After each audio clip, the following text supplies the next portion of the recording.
speak to the Duchess, urgently. All right, you scamps. Story's done. Go find your parents. But the Palmerine, what about the story of Rittik and the dragon? They're tales for another time. But take a good look at the man who stands before you now. This is Geralt of Rivia, the master witcher who lent his valiant hand to the defeat of the giant Goliath. Master Witcher, is it true virtue always trumps villainy?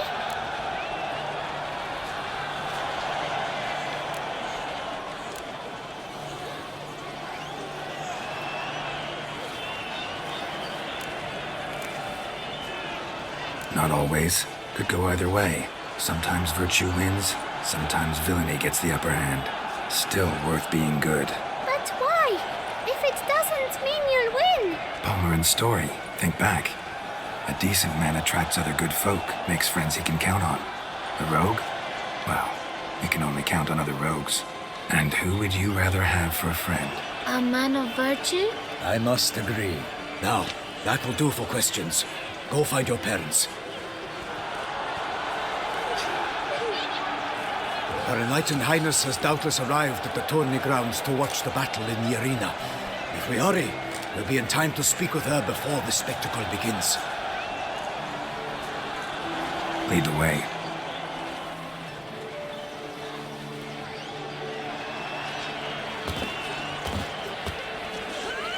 Who's fighting? Nilfgaardian gladiators? Close, but not quite. As you will soon see. Someone's gonna fight a Shaelmaar? With only some bells on its tail to confuse it, slow it down? Whatever is the problem? The beast is a gift from the Emperor, no less.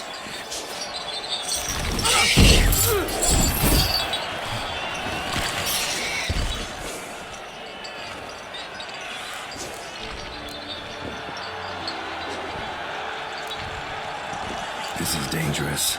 Bells on its tail aren't enough. I saw a spectacle of the sort at the arena in Nuremberg. There, a knight defeated a Shaelmaar with bells on its tail. Might have gotten lucky. Shaelmaar might have been lame. Who knows? Only a Witcher has a real chance against a healthy Shaelmaar. And that's not even every Witcher. Besides which, releasing a monster that dangerous in front of a crowd? Plain irresponsible.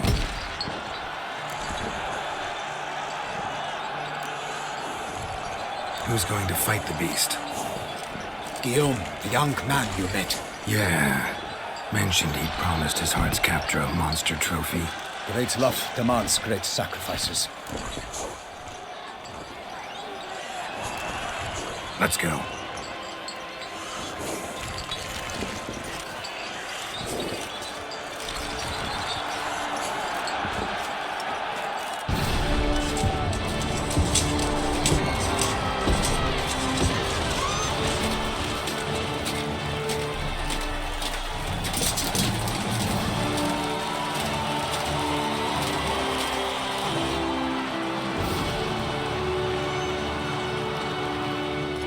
I dedicate my imminent victory to fair Lady Vivian.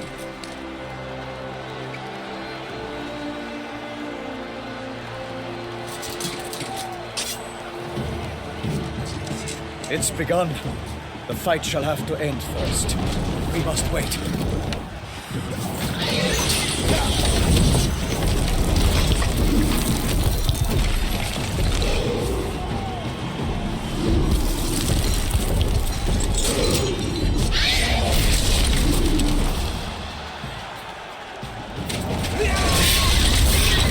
Got a bad feeling about this.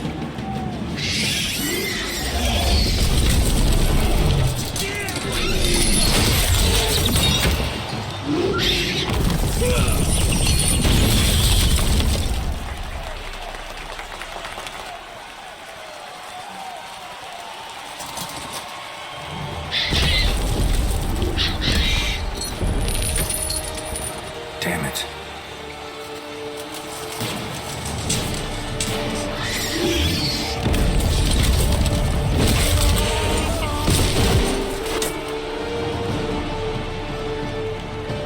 We have to help him.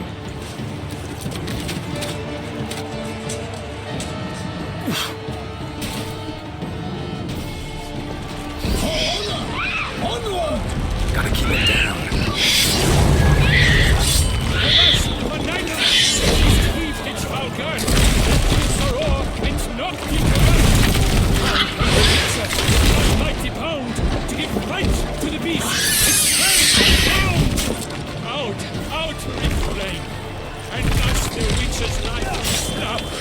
What now?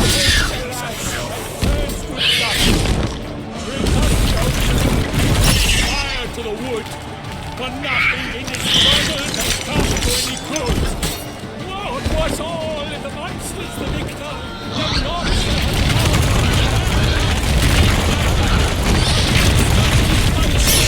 come. So the witches and elves have fate of the beast has been weighed by the gods. Soon the witches shall triumph against all odds.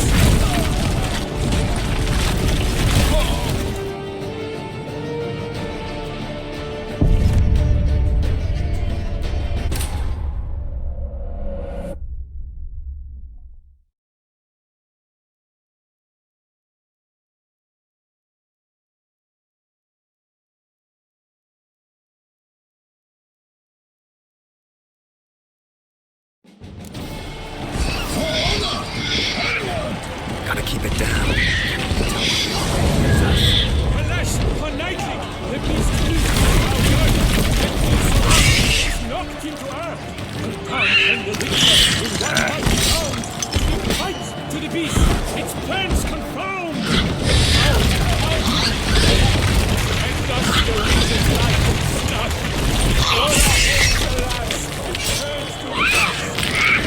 Fate of the beast has been paid by the gods. Soon the witcher shall triumph against all odds. Drink up the ocean and set fire to the wood. For nothing in this struggle can come to any good.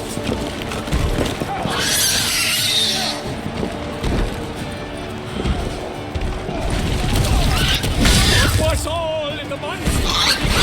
Then not shall come of valor and vigor.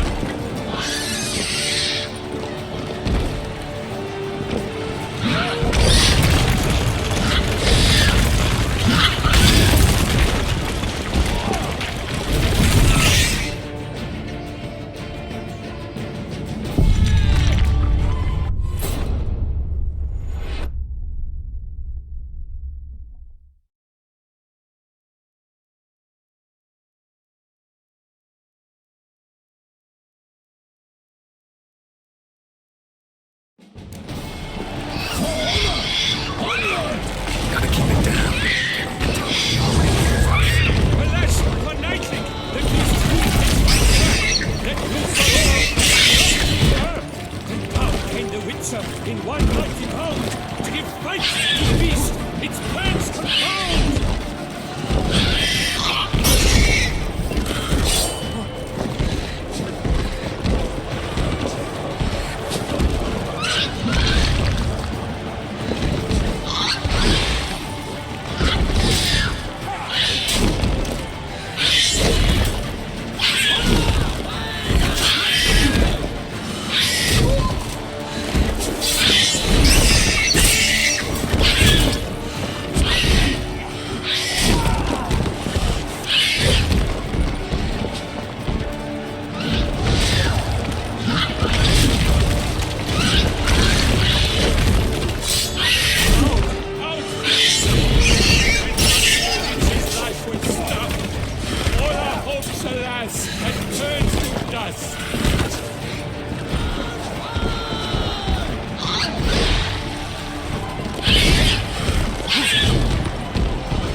me unto death!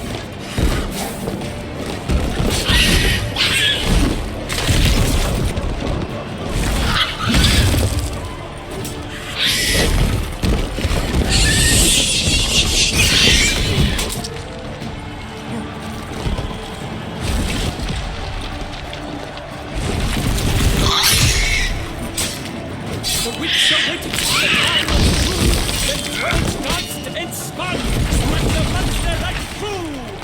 Like a bow who leaves after love's first spurt, so the Witcher wounded Shaelmaar, then its foul heart turned.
That Shaelmaar lies defeated by Geralt of Rivia, master of the witchering trade.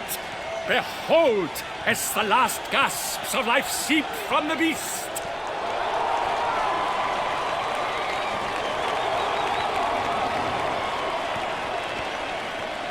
Master Geralt, do what you must.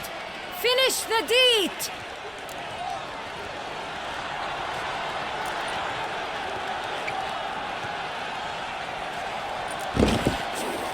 Monster's no threat. No need to kill it. A victor may always show mercy. It is his right. Long live Geralt the Merciful! Pikemen, see to the beast.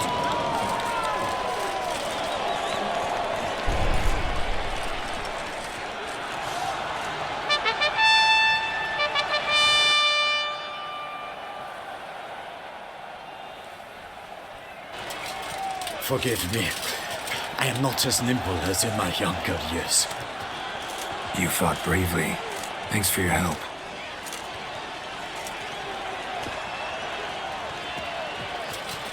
Guillaume. The lad came damned close to dying. I'm fine. Not hurt at all. Vivian? Smile as befits a hero and keep silent. Speech clearly paints you. She approaches.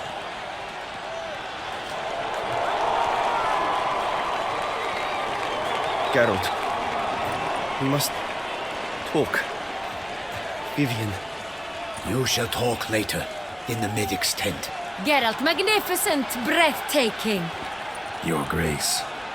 We knew that to summon you was a brilliant idea. We are delighted, ravished to have struck upon it. And I'm truly honored. See to our young hero. Hop, hop.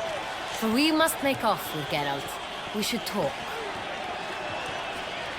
We had been long awaiting your arrival. Had nearly lost hope. Then suddenly, that entrance, so spectacular.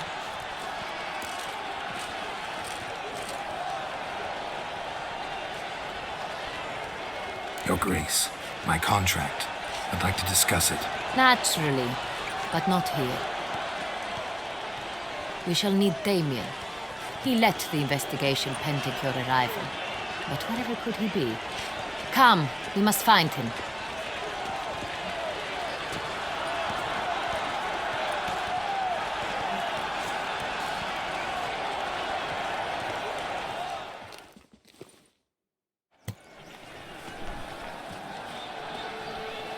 Tell us, have you come alone? Or did Viscount Julian accompany you?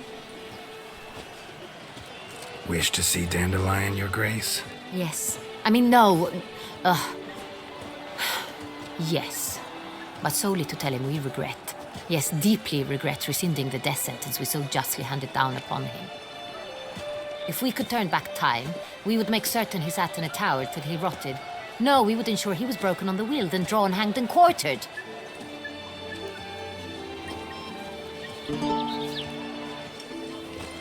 Ah, the very man we would entrust with these tasks. Damien de la Tour, captain of my personal guard. Your Grace, Witcher. Greetings.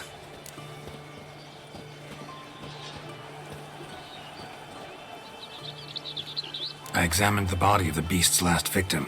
Might have found something. Need to analyze it. A quiet place, that's what I could use most right now.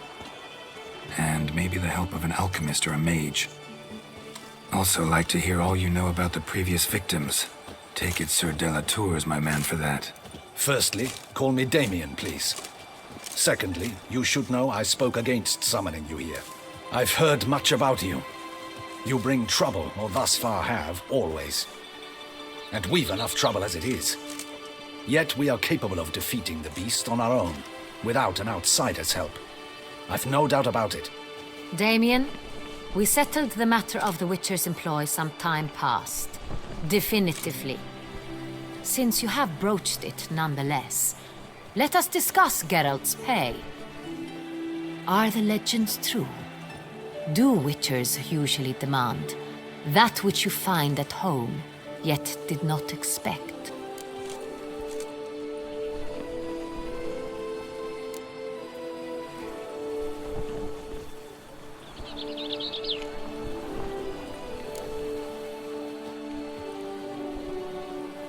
Not quite, Your Grace. Law of surprise, it's something we invoke at times, but rarely. Usually we just take gold. Disappointing. This law sounds rather romantic. On the other hand, on returning to the palace, we would likely find impatient petitioners or a set of sample fabrics for a new dress. Poor rewards, both. I fear you'd not have much use for any of the surprises we are likely to come upon. Thus, we've decided you shall receive the deed to a vineyard, Corvo Bianco, and the sum of coin. You will doubtless consider this adequate. Title to the vineyard shall be given to you at once. Surely you'll need lodgings while you hunt. The coin, however, will be yours only once you have slain the beast. Lovely, generous gesture, Your Grace. Corvo Bianco. Isn't it the Duchy's temporary morgue? Is it now? The Chancellery's bungled things again, we fear. Not to be left unsupervised for one instant. Yet, in its mood, a morgue should present minimal problems to a Witcher. What's more, nothing enhances a wine's reputation better than a grim legend. Thank you, Your Grace. I accept the contract, of course. But as I said before, I'll need some information.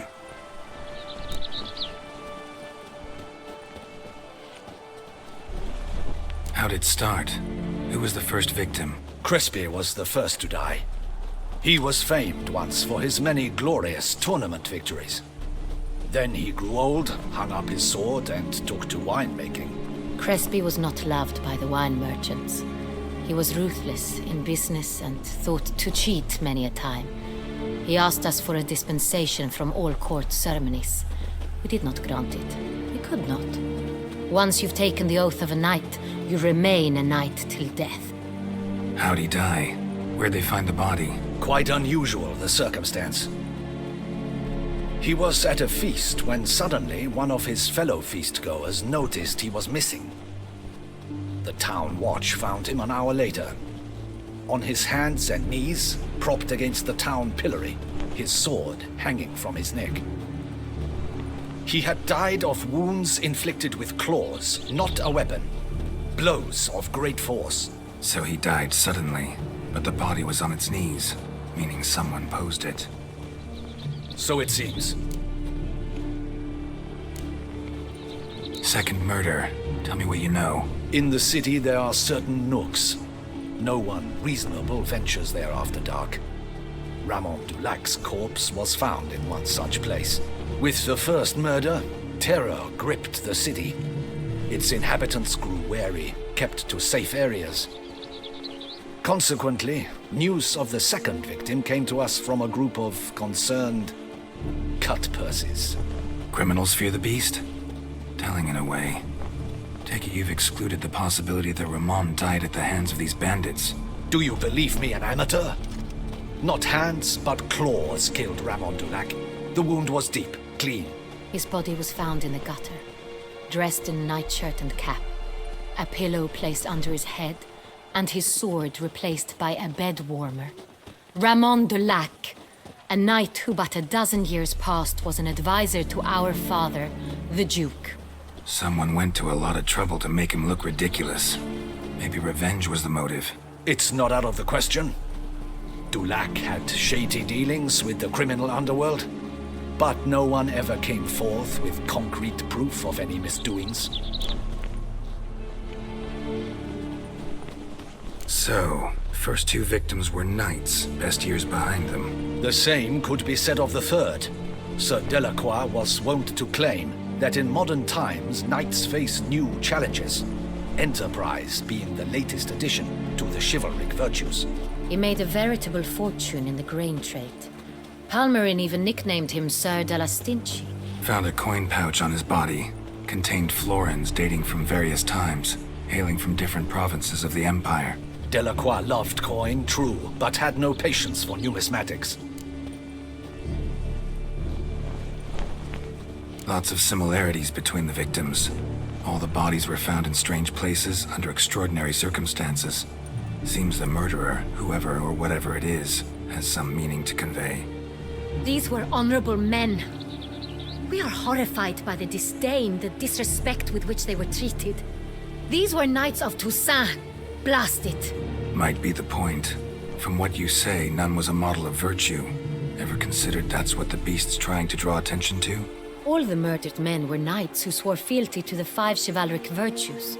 And even if the Knights of Toussaint swear fealty to what virtues exactly? honor, wisdom, generosity, valor, and compassion. Beast seems to be pointing up moral decay, denouncing it. Victims were all humiliated. Might have been murdered to emphasize their lack of specific chivalric virtues. Honor compromised by the pillory. Wisdom by ridicule. Generosity by a coin pouch shoved down a throat. It seems to fit, true, though not perfectly. Can't discount the theory if it's on the lips of everyone in town. Say our reasoning's right.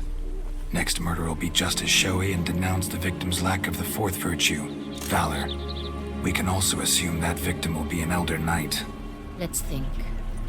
At the moment, all the knights are either at the tourney grounds or in the palace gardens. Our annual hare hunt shall begin there shortly. Have you heard of the custom? Milton mentioned something. Seemed excited to prance around in a bunny costume. Not sure why. Hang on. Strange circumstances. A knight advanced in years. The famed cowardice of rabbits. Could it be that simple? Is Milton de Peyrac-Peyren the next victim? Milton also knew Delacroix. Told me so down by the river. Damien! To miss something so obvious. De Peyrac-Peyren, Crespi, Delacroix, and Delac formed a knightly team. It was years ago, but... Your Grace, we need to find Milton, immediately. Rather problematic. You see, the garden entertainments are due to start, and he's disguised as the hare, hiding somewhere, waiting for some tipsy courtiers to find him. The hare's hiding place is a carefully guarded secret. We must call off the game, at once. First and foremost, we must remain calm. Damien, order the garden searched immediately, but discreetly. By no means can we disrupt the festivities. Panic will only incite the beast to strike sooner. And you, Witcher, follow me. My gardens, my night, I shall take the fall. A murder is out of the question. I will not allow it. Not near my palace. Horses? Ready our horses!